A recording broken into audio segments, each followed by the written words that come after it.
రావడం ఈ కుక్కని నరికి పోగులేసేయాలమ్మా. మామా ఆదిమూర్తి, జీవహింస మహాపాపం. నీ కుక్క? నా కుక్క కాదు, అది ఇంటి కుక్క. దొంగ అనేవాడు ఎవడు ఇంటికి వచ్చినా అరవడం దాని డ్యూటీ, అందుకే అరిచింది. ఏంటి ఆ మాటలు? ఎన్నాళ్ళ తర్వాత మా బాబాయ్ ఇంటికి వస్తే ఇలాగ మర్యాద లేకుండా మాట్లాడు. కోరుకోమా, మామని అల్లుడు జోకేశాడు.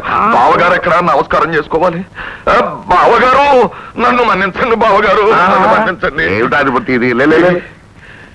ఈ జైలు జీవితం గడిపినా నేను చేసిన పాపానికి ప్రాయశ్చిత్తం లేదు. ఆ చెప్పుతో 4 దెబ్బలు వేయండి. తప్పు బావా, ఏమిటిది? జైల్లో దేవుణ్ణి ఒక్కటే కోరుకునేవాడిని.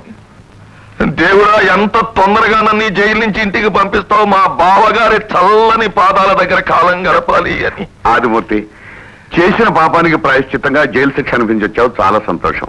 ఇక నుంచి నువ్వు మా మనిషితో సమానం. ఈ క్షణం నుంచి నువ్వు మాతోనే ఉండు. బావగారు ధన్యుణ్ణి. ఇక నుంచి ఈ పాదాల దగ్గర కుక్కలాగా పడి ఉంటా. ఆల్రెడీ మా ఇంట్లో కుక్క ఉంది. పోనీ చచ్చిన పావులాగా పడి ఉంటాను. చచ్చిన పామే? జోకు. ఊరుకోరా, నువ్వు మరి ఇదిగా మాట్లాడతావు. ఇక నుంచి ఆదిమూర్తిని గౌరవించాల్సిన బాధ్యత మీ అందరి మీద కూడా ఉంది.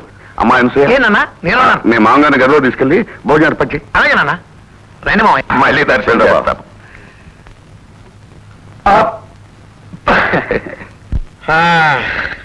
నేను వేడి నీళ్ళు రెడీ చేస్తాను, మీరు మాట్లాడుతుండండి. అలాగే.